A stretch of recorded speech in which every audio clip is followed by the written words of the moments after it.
Hi friends, welcome to my channel. ఇప్పుడు నేను చదివి వినిపించబోయే చందమామ కథ పేరు అసలైన ఆభరణం. రాత్రి 8 గంటల ప్రాంతాన హఠాత్తుగా పెద్ద వర్షం ప్రారంభం కావటంతో గంగాధరం వీధి వాకిలి తలుపుతో పాటు కిటికీలు కూడా మూసి వచ్చాడు. గాలి హోరుకు, ఉరుముల శబ్దానికి అతడి 6 ఏళ్ల కూతురు విద్య భయపడిపోయి తల్లిని గట్టిగా పట్టుకొని కూర్చుంది. భయపడకే తల్లి అంటూ గంగాధరం కూతుర్ని ఎత్తుకున్నాడు. అంతలో ఎవరో వీధి తలుపు తట్టిన శబ్దమైంది. గంగాధరం వెళ్ళి తలుపు తీశాడు. వర్షంలో బాగా తడిసి ముద్దైపోయిన అతడి మిత్రుడు సత్యంతో పాటు మరొక మనిషి లోపలికి వచ్చాడు. సత్యాన్ని చూస్తూనే విద్య భయం పోయి చిన్నగా నవ్వింది. సత్యం గంగాధరం చిన్ననాటి స్నేహితుడు. అతడికి పట్నంలో ఉద్యోగం. గంగాధరం ఉత్సాహంగా భార్యను, గాయత్రి, ఇదిగో మీ అన్నయ్య వచ్చాడు అంటూ కేక వేశాడు. వాళ్ళు తడిసి ఉండటం చూసి గాయత్రి వాళ్లకు పొడి బట్టలు తెచ్చి ఇచ్చింది. సత్యం బట్టలు మార్చుకొని విద్యను తన చేతుల్లోకి తీసుకుంటూ, పని పడి రంగాపురం వెళుతున్నాను. దారిలో ఈ వర్షం. అనుకోకుండా కోదండం కలిశాడు. మా పట్నం వాడే అంటూ తనతో వచ్చిన మనిషిని గంగాధరానికి పరిచయం చేశాడు. గాయత్రి అతిథులకు అప్పటికప్పుడు వేడివేడిగా వంట తయారు చేసింది. వాళ్ళు భోజనం చెయ్యగానే వీధి గదిలో ఇద్దరికి పడకలు సిద్ధం చేసింది. నేను మామయ్య పక్కనే కథలు వింటూ పడుకుంటాను అన్నది విద్య. ఇప్పటికే బాగా పొద్దుపోయింది. మామయ్య ప్రయాణ బడలికలో ఉన్నాడు. ఇప్పుడా కథలు అంటూ గాయత్రి కూతురును కసురుకుంది. మరేం పర్వాలేదులే చెల్లి, విద్యకు నిద్ర పట్టే వరకు కథలు చెబుతాను అన్నాడు సత్యం. విద్య సత్యం పక్కనే పడుకొని అతడు చెప్పే కథలు వింటూ గంట తర్వాత నిద్రపోయింది. సత్యం కూడా బడలిక కొద్దీ ఆ వెంటనే నిద్రపోయాడు. అతడికి తిరిగి మెలకువ వచ్చేసరికి తెల్లవార వస్తుంది. అప్పటికే నిద్రలేచి ఉన్న కోదండం సత్యాన్ని, నువ్వు మరికొంతసేపు ఉంటావా, నాతో పాటు బయలుదేరి వస్తావా అని అడిగాడు. విద్య నిద్రలేస్తే ఇక ఆ పూటకు అక్కడి నుంచి తనను కదలనీయదని ఎరిగి ఉన్న సత్యం, గంగాధరం అతడి భార్య భోజనం చేసి వెళ్ళమని బలవంతం చేసినా వినకుండా కోదండంతో పాటు బయలుదేరాడు. పొద్దెక్కి నిద్రలేస్తూనే విద్య సత్యం మామయ్య ఏడి అంటూ ఇల్లంతా వెతికి చూసింది.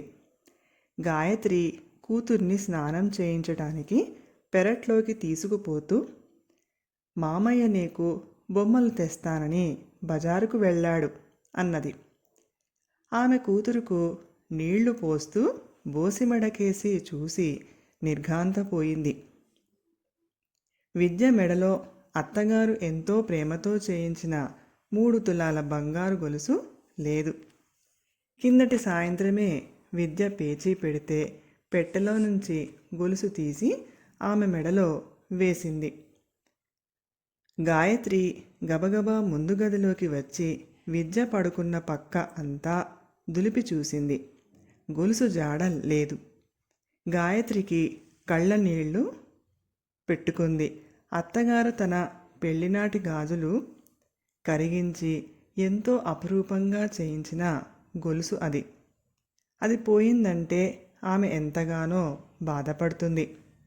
1 వారం రోజుల్లో ముఖ్యంగా మనమరాలిని చూసేందుకు వస్తున్నట్టు ఉత్తరం కూడా రాసింది. భార్య నుంచి గొలుసు కనిపించడం లేదని విని గంగాధరం కూడా 2-3 సార్లు ఇల్లంతా వెతికాడు. ప్రయోజనం కలగలేదు. గాయత్రి దిగులు పడిపోతూ, రాత్రికి రాత్రి గొలుసు మాయం కావటం విడ్డూరంగా ఉంది. ఒకవేళ అన్నయ్య నిద్రలో పిల్ల మెడకు గుచ్చుకుంటుందని దాన్ని తీసి దాచాడేమో అన్నది. గంగాధరానికి కూడా చివరికి ఈ ఒక్క ఆశే మిగిలింది. 2 రోజుల తర్వాత తిరుగు ప్రయాణంలో విద్య కోసం బొమ్మలు తీసుకొని సత్యం మళ్ళీ వచ్చాడు. గంగాధరం సత్యానికి జరిగిందంతా చెప్పి, గొలుసు ఏమైనా నువ్వు తీసి దాచావేమో అనుకున్నాం అన్నాడు. సత్యం కొంతసేపు ఆలోచించి, తప్పకుండా ఈ పని ఆ కోదండం గాడిదే అయ్యుంటుంది అన్నాడు. అతను అలాంటివాడా అన్నాడు గంగాధరం ఆశ్చర్యపోతూ. అతడితో నాకు కొద్దిపాటి ముఖపరిచయం తప్ప అంతగా స్నేహం అంటూ లేదు.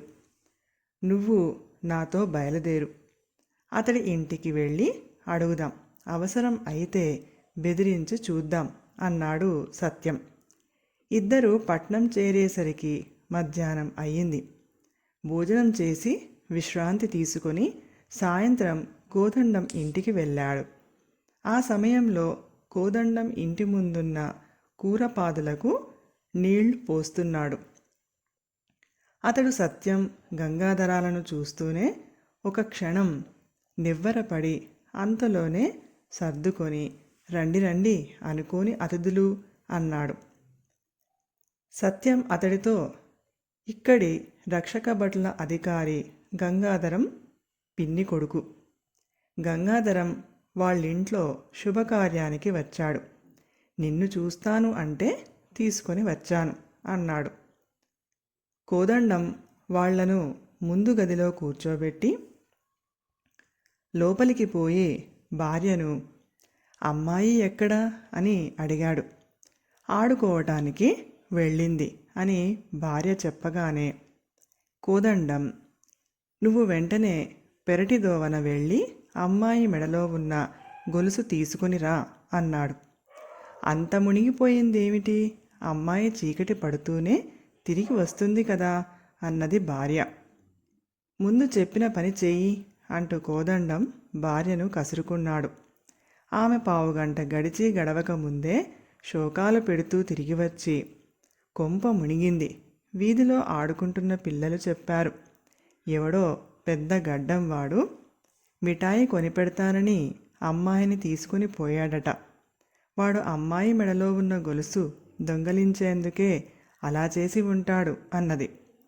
గొలుసు మాట వింటూనే కోదండం వెలవెలపోయి భార్యను వారించబోయాడు. కానీ ఆమె దుఃఖంలో అది గమనించలేదు. సత్యం కల్పించుకొని పిల్లలను వీధిలోకి మెడలో బంగారు గొలుసుతో పోనివ్వడం కోరి ప్రమాదం తెచ్చుకోవటమే. ఆ గొలుసు ఎలా ఉంటుందో చెప్పి వెంటనే రక్షక భటులకు ఫిర్యాదు చేద్దాం అన్నాడు. ఈ ఫిర్యాదు మాట వింటూనే కోదండానికి వణుకు పుట్టింది. తను విద్య మెడలోంచి గొలుసు దొంగలించిన సంగతి ఎలాగూ బయటపడుతుంది. ఆ సంగతి రక్షక భటుల దగ్గర తెలియడం అంటే తనకు ఖైదు తప్పదు. కోదండం ఇలా ఆలోచించి గంగాధరం చేతులు రెండూ పట్టుకొని వణుకుతున్న గొంతుతో, మీరు నన్ను క్షమించాలి, మా అమ్మాయి మెడలోని గొలుసు మీ విద్యది. మొన్న రాత్రి దొంగలించాను. మా ఆవిడ అమ్మాయికి గొలుసు చేయించమని రోజూ సాధిస్తూ ఉండేది. నాకు ఆ స్తోమత లేదు. ఫిర్యాదు చెయ్యకండి, పరువు నాకు ప్రాణంతో సమానం అన్నాడు. గంగాధరం ఎంతో సౌమ్యంగా, చూడు కోదండం, పెళ్ళానికి నచ్చ చెప్పలేనప్పుడు ఇలాంటి అనర్థాలు జరుగుతూ ఉంటాయి. పిల్లలకు అసలైన ఆభరణం విద్య.